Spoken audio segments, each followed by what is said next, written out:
Bismillahirrahmanirrahim. Assalamualaikum warahmatullahi wabarakatuh. Bismillahirrahmanirrahim. Wassalatu wassalamu ala rasulillah wa ala alihi wa sahbihi wa mawala. Radina billah bil islami dina wa bi muhammadin nabiyya wa rasulah. Rabbi zidni ilma warzuqni fahma. Wa ba'du. Allahumma salli wa sallim wa barik ala Muhammad wa ala alihi wa sahbihi ajma'in. Sobat karamah yang dirahmati Allah Subhanahu wa taala, puja dan puji syukur kita haturkan pada Allah Subhanahu wa taala, di mana di Ramadan ini, di ujung Ramadan ini kita masih diberikan kekuatan, kesempatan oleh Allah Subhanahu wa taala untuk menikmati ibadah di bulan suci Ramadan. Harapan kita semuanya mudah-mudahan Allah senantiasa memberikan kekuatan kepada kita semuanya untuk menuntaskan rangkaian ibadah di bulan suci Ramadan ini dan mengeluarkan kita menjadi orang-orang yang bertakwa. Amin ya rabbal alamin. Sobat karamah rahimakumullah, seandainya kita merenung bahwa seringkali kita memanjatkan doa kepada Allah Subhanahu wa taala dengan permintaan apapun itu. Mungkin dalam sholat kita memohon kepada Allah untuk diampuni dosa-dosa kita. Dalam sholat kita pun juga kita sering bermohon kepada Allah untuk diluaskan rezeki kita. Ataupun sering juga kita memohon kepada Allah setelah sholat, di sepertiga malam yang terakhir, ataupun di waktu-waktu yang mustajab ketika kita untuk berdoa, kita sering memohon kepada Allah dengan permohonan apapun itu. Tetapi mungkin kita merasa sampai hari ini dari apa yang sudah kita mohonkan kepada Allah itu apakah semuanya sudah dikabulkan oleh Allah atau belum? Terkadang kita berpikir kita sudah memohon kepada Allah Subhanahu wa taala untuk diberikan kepintaran, kita diberikan ilmu yang berkah, kita diberikan kekayaan, ataupun kita diberikan keluarga yang sakinah mawaddah warahmah. Tetapi kita merenung, kok Allah belum mengabulkan doa saya ya? Nah, dengan renungan ini sobat karamah rahimakumullah, kita sebagai pribadi muslim harus senantiasa merenung dan muhasabah, merenungkan apa yang terjadi ketika Allah Subhanahu wa taala itu apakah mengabulkan doa-doa kita ataupun tidak. Padahal Allah Subhanahu wa taala sudah berjanji kepada kita semuanya, yang Allah sudah maktubkan di dalam surat Al-Baqarah ayat 186. Berbunyi, A'udzubillahi minasyaitonirrajim. Bismillahirrahmanirrahim. Idza sa'alaka 'ibadi anni fa inni qarib. Ujibu da'watad da'i idza da'ani falyastajibu li wal yu'minu bi la'allahum yarshudun. Dalam ayat itu sudah jelas bahwa Allah Subhanahu wa taala menyampaikan kepada kita semuanya, apabila umatku bertanya kepadamu wahai Muhammad tentang di mana keberadaanku, maka Rasulullah SAW diminta Allah menyampaikan bahwa Allah itu dekat. Dan Allah juga menyampaikan, apabila hambaku memohon kepadaku, maka niscaya pasti aku akan mengabulkannya. Dari ayat ini, sobat karamah rahimakumullah, bisa kita ambil kesimpulan bahwa yang pertama, Allah akan mengabulkan seluruh doa-doa kita. Doa berupa apapun Allah pasti akan kabulkan. Itu yang pertama. Selanjutnya yang kedua, prinsip daripada doa itu adalah Allah mengabulkan doa-doa kita sesuai dengan kebutuhan kita, bukan sesuai dengan kemauan kita. Ini adalah dua perbedaan sobat karamah kebutuhan kita menurut Allah dan keinginan kita selaku manusia.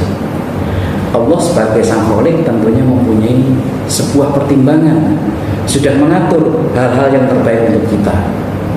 Apakah semisal kita diberikan kekayaan, kita mampu atau tidak untuk menerimanya.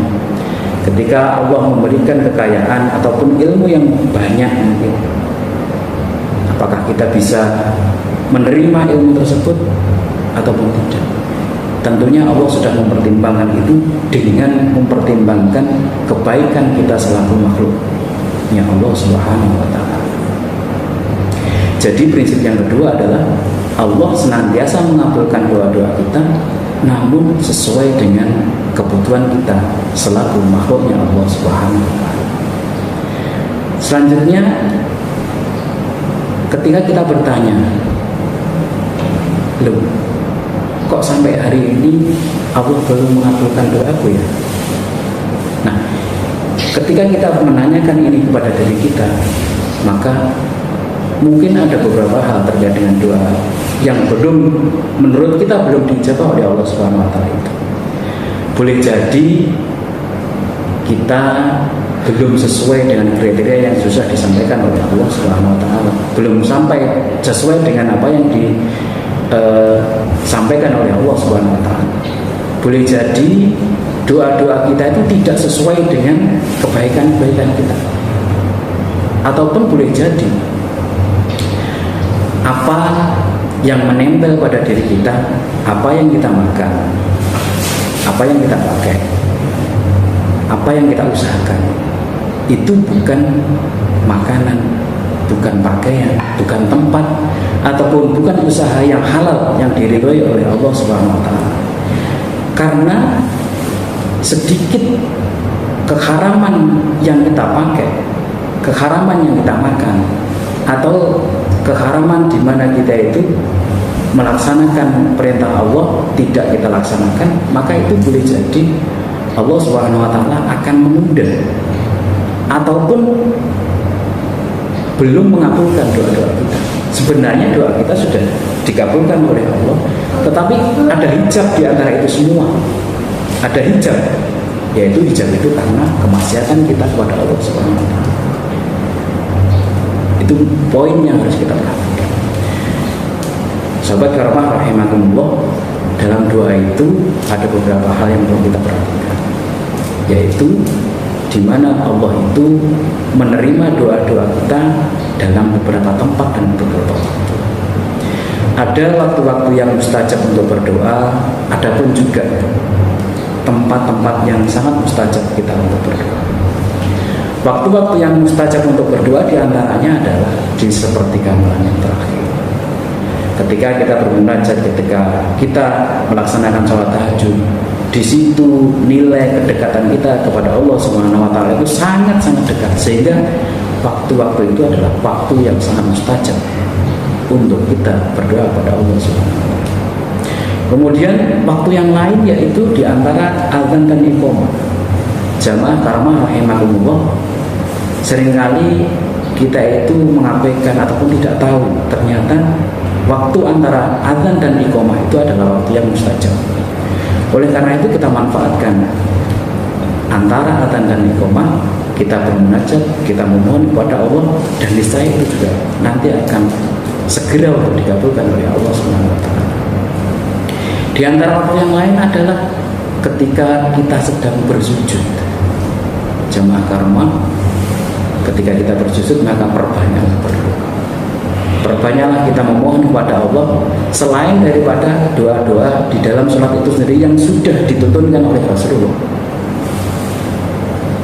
Selanjutnya, sobat karamah rahimakumullah, ada juga tempat-tempat yang mustajab ketika kita untuk berdoa. Di mana itu? Salah satunya adalah di Masjidil Haram, Masjidil Aqsa, dan Masjid Nabawi. Jadi sobat karamah, ketika kita di Masjidil Haram, ketika masjid itu, maka sempatkanlah, perbanyaklah kita untuk berdoa. Di tempat-tempat tertentu di Masjidil Haram, perbanyaklah untuk berdoa. Kemudian tempat yang lain ketika mustajab untuk berdoa adalah di di mana itu di masjid-masjid Allah di permukaan bumi, di mana masjid-masjid itu merupakan Baitullah, sehingga doa yang dipanjatkan di Baitullah itu merupakan doa yang insya Allah segera akan dijawab oleh Allah Subhanahu wa Ta'ala.